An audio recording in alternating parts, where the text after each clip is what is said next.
देखिए हम ये बात कर रहे थे कि इंसान जो है ना अपनी तकदीर के फैसले खुद करता है। ठीक है, एक तो अल्लाह का साथ होता है, वो शामिल हाल है, अगर उसकी हिमायत तो बहुत कुछ आप अचीव कर लेते हैं और बहुत सक्सेस मिल जाती है। लेकिन जो बुनियादी कोर है ना वो यही कि आप कितनी कोशिश कर रहे हैं, कितनी मेहनत कर रहे हैं, कितने तैयार हैं, क्या डिजर्व करते हैं, कोई चीज़ या नहीं और करते। एस्ट्रोलॉजर्स की बात हम लोग कर रहे थे और हमने एक बात हम दोनों मुत्तफिक हैं कि जब आप किसी एस्ट्रोलॉजर से जायचा बनवाते हैं या पूछते हैं, आपको कुछ इतनी जनरल बातें पता चलती हैं जो कि सबको पता होती हैं।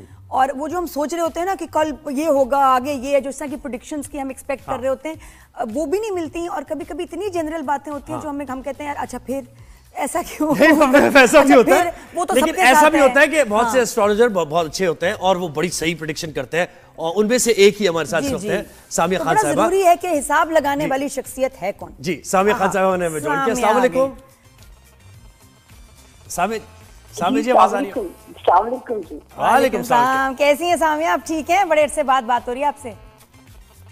आप दोनों ठीक है माशाल्लाह, बहुत अच्छा प्रोग्राम आप लोग कर रहे हो, अच्छे नजर से गुजरते हो आप लोग, जो है बहुत शुक्रिया मौका देने के लिए। थैंक यू सामिया, बिल्कुल मौका दिया आपको। वायरल हम चाहेंगे कि आप वायरल हो जाए और बताएं भाई कुछ प्रेडिक्शन। अच्छा ये हाँ सामिया जी, सबसे पहले ये जो जंग टल गई है, जंग का खतरा खत्म हो गया है, क्या समझती हैं? कोई थर्ड वर्ल्ड वॉर की कैफियत बिल्कुल खत्म हो गई है? पेरेंटली तो हमें यही लगेगा कि खत्म हो गई है, ठीक है, लेकिन क्योंकि अगर मेरा आप प्रीवियस रिकॉर्ड उठा के देखें तो मैंने एंड ऑफ वर्ल्ड की जो प्रेडिक्शंस दी थी उसके ऊपर मेरे लिए इंटरनेशनल चैनल्स ने भी मेरा इंटरव्यू किया, मेरे पे डॉक्यूमेंट्री भी बनी कि इसका लॉजिक। ये कौन सा इंटरनेशनल चैनल था जिसने आपका इंटरव्यू किया सामिया? अल जजीरा। अच्छा, नहीं तो एंड ऑफ वर्ल्ड पे क्या कहा आपने? हमारे शो पे भी बात करें ना खास इसको। अच्छा हाँ, क्या बात? उसके अलावा जो है एक डॉक्यूमेंट्री बनी जो कि अमेरिका, टर्की और जापान की कोलैबोरेशन थी कि एंड ऑफ वर्ल्ड का रीजन आप क्या देखती हैं, ठीक है। तो मैं अभी आप लोग ये समझोगे कि अपेरेंटली तो अल्लाह ताला, मैं तो बल्कि लोगों से कह रही हूँ कि अपनी जिंदगियों की खैर ना मांगे, अल्लाह पाक की यूनिवर्स की खैर मांगिए।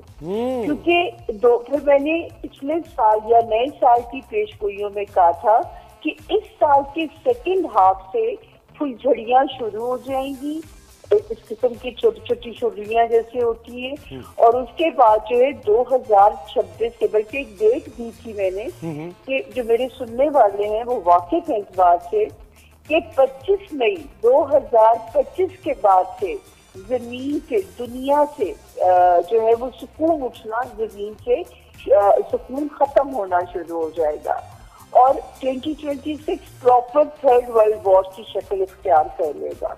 अल्लाह मेरी इस पेशगोई पे अल्लाह पाक से मैं कहती हूँ, मैं खुद अपने लिए दुआ करती हूँ कि इससे कान ना ही धरे जाए, ना ही मेरी पेशगोई पूरी हो। नहीं, जैसे आपने कहा 25 मई आप ही कह रही, तो यानी खत्म कब तक हो जाएगा? फिर जब आपने कहा कि थर्ड वर्ल्ड वॉर, तो एंड ऑफ वर्ल्ड की क्या आपने की थी प्रेडिक्शन? मैंने देखिए उसमें कहा था कि हम उस दौर में एंटर हो गए हैं। ठीक है, अल्लाह पाक का ये स्क्रिप्ट रब को पता है कि वो कितना वक्त लेते हैं समेटने में, लेकिन हम 2021 के बाद से एंड ऑफ वर्ल्ड की तरफ दुनिया की जर्नी शुरू है। फिर मेरी पेशगोई थी कि 2025 के सेकंड हाफ से इसकी प्रॉपर बिगिनिंग, जब लोग कहते थे गाजा की जंग रुक जाएगी, मैंने तब भी कहा था गाजा में ये जंग बंदी अभी नहीं होगी, ठीक है। तो अब भी नहीं होगी? अब आप क्या कह रही हैं प्रेडिक्ट? देखिए अभी भी वक्ती हमें सीज फायर लग रहा है, लेकिन 14 जुलाई के बाद से फिर जो है इस तरह की बिगिनिंग जो है, या अल्लाह ना करे, मेरा रब ना करे ऐसा हो, लेकिन जो है अब ये सिलसिले इसी तरह ही होंगे। सही। आप पाकिस्तान के साथ किसका कॉन्फ्लिक्ट देखती हैं फ्यूचर में, कि पाकिस्तान का कॉन्फ्लिक्ट किन ममालिक के साथ या किस मुल्क के साथ होगा? नादिया जी, एक्चुअली हम खुशकिस्मती के हैं क्योंकि मैं हमेशा कहती हूँ कि ये जो मुल्क है ये अपने हिस्से की सख्ती काट चुका है। तो ये खित्ता बहुत इम्पोर्टेंट होगा। वो जो पेशगोइयां हमारे लिए की गई हैं कि जैसे इस खित्ते से रब ने अहम काम लेना है, ठीक है, शायद यहीं से उम्मत मुस्लिमा को इकट्ठा करने का काम रब लेना हो, रब ताला, ये मुझे नहीं पता, लेकिन जो मेरी वाइफ ये कहती है कि पाकिस्तान सेफ है, पाकिस्तान, लेकिन अच्छा भी नहीं लगता कहते हुए। जाहिर है कि एक इंसान का कत्ल पूरी इंसानियत का कत्ल होता है, तो वो हम इस बात लेकिन पाकिस्तान सेफ है। अच्छा सामिया जी, मुझे बताएं कि डोनाल्ड ट्रंप के ऊपर अभी इम्पीचमेंट की एक कोशिश की गई है, आज की ये खबर है, तो डोनाल्ड ट्रंप को आप देख रहे हैं यूएस प्रेसिडेंट इस साल या अगले साल? देखिए, ट्रंप खतरे में है, बिल्कुल खतरे में है। और मेरा ख्याल है कि मैं पहले भी कहती थी कि अगर एंड ऑफ वर्ल्ड की प्रेडिक्शन में सच होना है कि मुझे तो ऐसे तो मैं कहती थी कि ट्रंप इलेक्शन जीतेंगे। और देखिए, जब से वो ट्रंप आए हैं, कभी ताली बजवा देते हैं और कभी क्लैप करके चीजों को रुकवा देते हैं, ठीक है ना।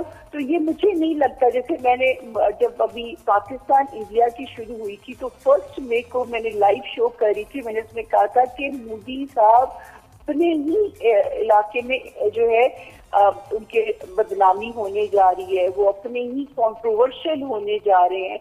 तो नरेंद्र मोदी और ट्रंप दोनों ही खतरे में हैं। खतरे में है। और इस साल यानी आप उनको नहीं देख रही यूएस प्रेसिडेंट?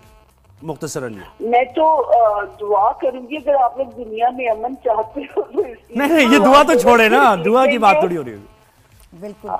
और ये कि फ्यूचर में आप पाकिस्तान और इंडिया का कोई कॉन्फ्लिक्ट देखती हैं दोबारा से? देखिए, ये सिलसिला रुकेगा नहीं, लेकिन ये जरूर है कि पाकिस्तान, अल्लाह ना करे, ये धरती इस वक्त हम ये कहें कि हम सेफ, मतलब पाकिस्तान इंडिया के उसमें जद में आ सकता है, ऐसा नहीं है। अच्छा, कनान साहब भी हमारे साथ थे, कनान साहब भी हमारे साथ थे और उन्होंने कहा था कि ईरान ने न्यूक्लियर पावर हासिल कर ली है। आपकी क्या प्रेडिक्शन है इस बारे में? जी, ये मुझे नहीं पता, सच्ची बात है। मैं सितारे ये खबरें नहीं देते, ये कोई मुखबिरी या चुड़ैल या चिड़िया दे सकती है, सितारे ये खबर नहीं देते। अच्छा, कोई सामिया, कोई आप खबर वैसे अपनी जेनेरिक कुछ देना चाहेंगी? कोई पेशेंट गोई, कोई प्रेडिक्शन किसी भी बारे में?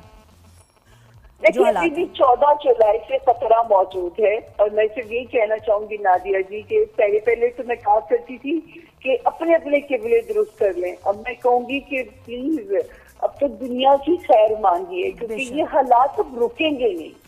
ये जो फुलझड़ी है ना, ये रुकेंगी। सामिया जी, एक बात पाकिस्तानी सियासत की बात करती है जरूर, तो मुझे बताएं कि कल इमरान खान साहब की बहन ने कह दिया कि इमरान खान तो माइनस हो गए, एक सवाल उनसे हुआ बजट पास कराने पर, तो इस पर भी आपकी प्रेडिक्शन क्या है? भाई, मैंने 2025 के शुरू में ही कहा था नादिया जी के खान साहब के ये जो टाइम है मई एंड तक का टाइम है, बल्कि जून 10 तक का टाइम है, जो खान साहब को सपोर्ट कर सकता था।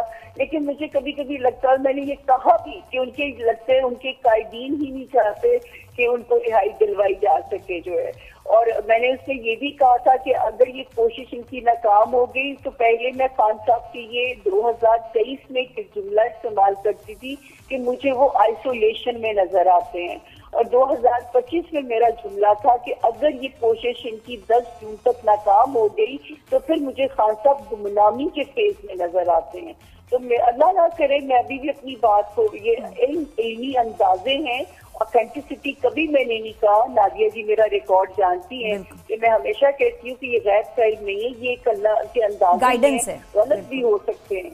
बिल्कुल बिल्कुल अंदाजे हैं, गाइडेंस है। और मुल्क में आप इस्तेकाम देख रही है, पाकिस्तान में मुआशी तौर पर भी, पॉलिटिकल, और ये से हाँ पाकिस्तान तरक्की करेगा, इकोनॉमिकली बेहतर होगा। नादिया, जब मैं ये बातें कहा करती थी ना 2023 से कि पाकिस्तान की बल्ले बल्ले होगी, पाकिस्तान बेहतर होगा, तो उस वक्त मेरी बातें दीवाने का ख्वाब लगती थी।